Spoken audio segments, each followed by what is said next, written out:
Hi and Assalamualaikum to our lecturer and friends. My group and I have been choose Proton and Toyota to analyze their corporate financial performance from aspect, trend and cooperative study. First thing first, I will introduce to you my group members. My name is Munra binti Azman and my group mates are Yasmin Hani binti Jasmi, Nur Aina binti Mama Yusuf, Nur Antasha binti Yajib, and also M.Ridzuan bin Rosman. First and foremost, let me introduce you to the companies that we have selected. The first company is Proton Holdings Berhad. It is a Malaysian automotive company and automobile corporation active in automobile design, manufacturing, distribution and sales. Proton was established in 1985 as Malaysia's sole national car company until the advent of Road War in 1993. The company is headquartered in Shah Alam, Selangor and operates additional facilities at Proton City, Perak.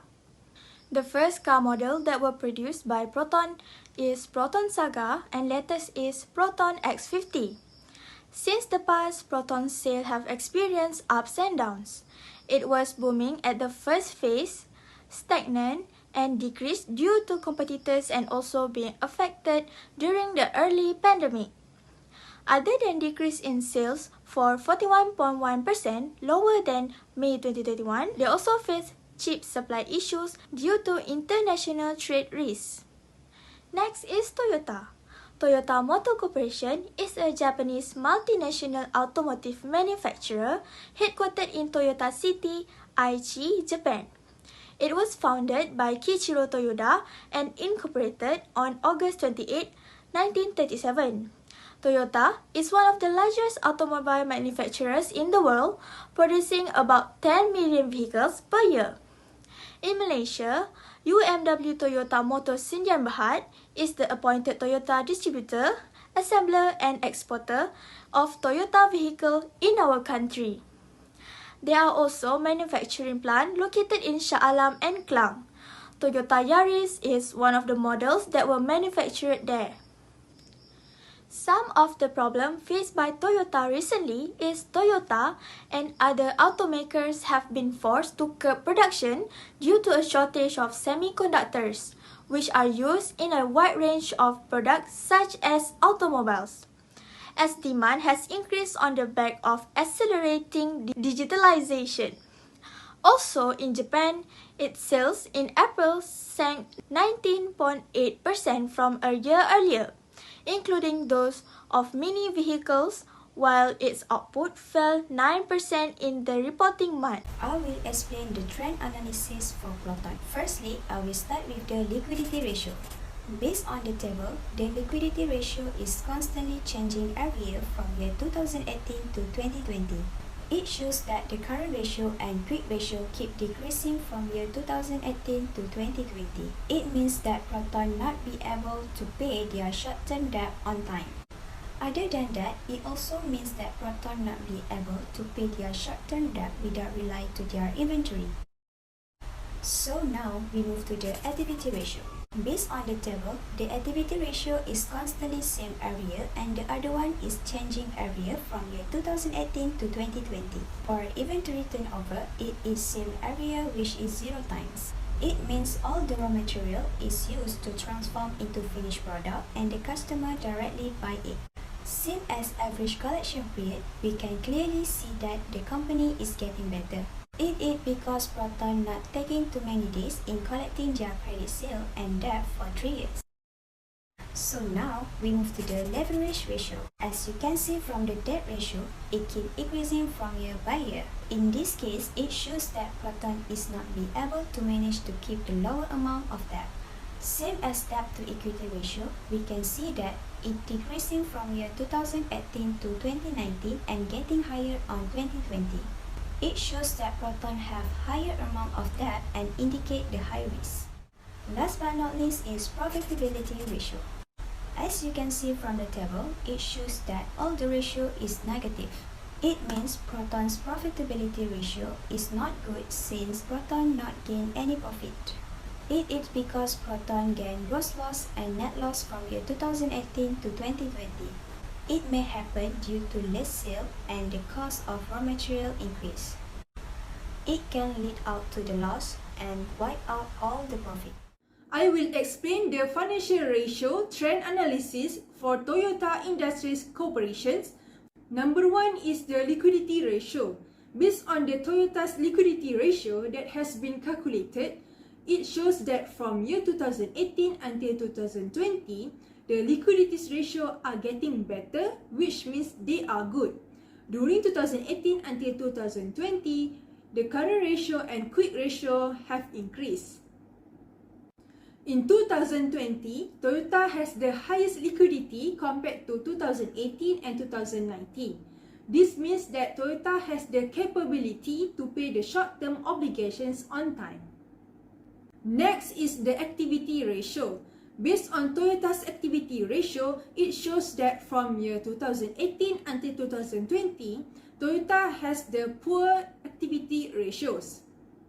The days in average collection period ratio has increased, while the inventory turnover is fluctuating and decreasing in year 2020. In year 2020, Toyota has the most poor in both ratios. This shows that in 2020, Toyota is not efficient in managing its assets to generate sales compared to 2018 and 2019. Toyota takes a longer time to collect their account receivables in 2020 and uses the assets ineffectively to generate more sales. Based on the Toyota's leverage ratio, it shows that from year 2018 until 2020, Toyota has a poor leverage ratios. The debt ratio and the debt to equity ratio have been increased every year. In year 2020, Toyota has the highest leverage ratio in both debt ratio and debt to equity ratio. This means in 2020, Toyota uses more borrowed funds to finance its assets as compared to year 2018 and 2019. Lastly is the profitability ratio.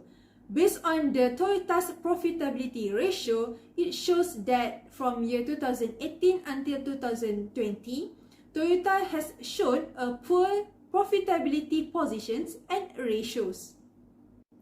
Toyota has a difficulty in generating profit, especially in year 2020, because the net profit margin in 2020 is the lowest and has decreased compared to 2018 and 2019.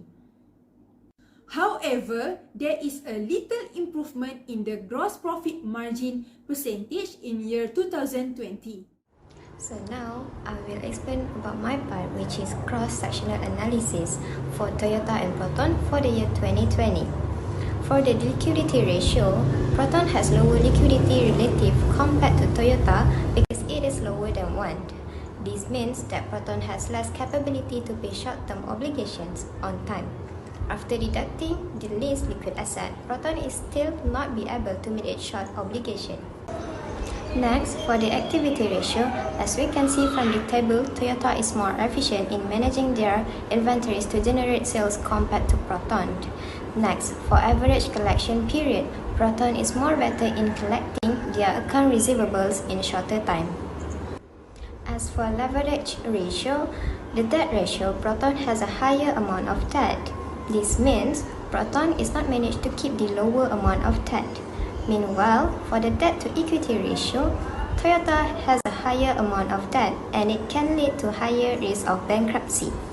And lastly, based on the profitability ratio above, we can see that Toyota has a higher percent, which means that the company did well in managing its cost of sales, and it also shows that the company has more to cover for operating costs.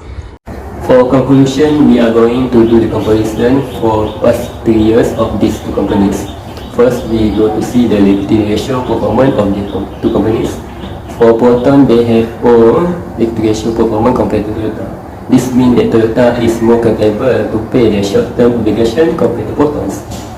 The second one is activity ratio. In activity ratio, Toyota once again is more capable in using their inventory to generate more sales compared to Proton's. However, for average collection period ratio, Proton is more efficient in collecting their receivable from their customers. And the third one is leverage ratio. Even we can see that Toyota is increasing their leverage ratio for past 3 years, but it's still even better compared to Proton's, where Proton in 2019 has drastically increasing their debt ratio and keep increasing it in 2020s. And this can show the risk of default for Protons. And the last and not least is profitability ratio. For profitability ratio, Protons have negative figures for past years, but in 2020 it showed good improvement for Proton, but it's still negative. However, for Toyota, they show quite even they are increasing their performance for profitability, which is gross profit margin, but it's still more better compared to Protons.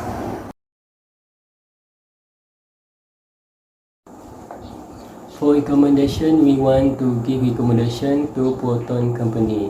Our first advice to Proton company is to paying off their current liability. We advise them to paying off current liability as soon as possible, because some creditor will reduce the charge interest on them, and some of them also will give discount of the payment, of the early payment.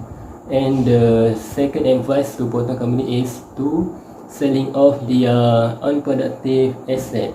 For example, a machine that require higher money to operate. By doing so, the money can go to paying debt or go to production. Our third advice is to raising the shareholder fund. We advise Proton company to use shareholder fund, which is equity, to finance their asset instead of using debt, because their debt is already too high. We hope that in the future Proton company able to reduce their debt by doing this advice. And the fourth advice is to reduce the number of workers. Our advice is to reduce number of workers who have poor performance. By doing so again, it can cut the cost of goods sold and increase the gross profit and earning to the shareholder. Our fifth advice is to increase profit. We advise Proton to introduce high quality new model car that able to attract new customer and as well as new investor to the company, and able to increase capital for the company, as well as increasing sale, which then can increase profit and earning to the shareholder. Our last advice to the Proton company is about leverage supplier. We advise Proton company to do some research about raw material they want to purchase from supplier. We advise them to purchase raw material from supplier that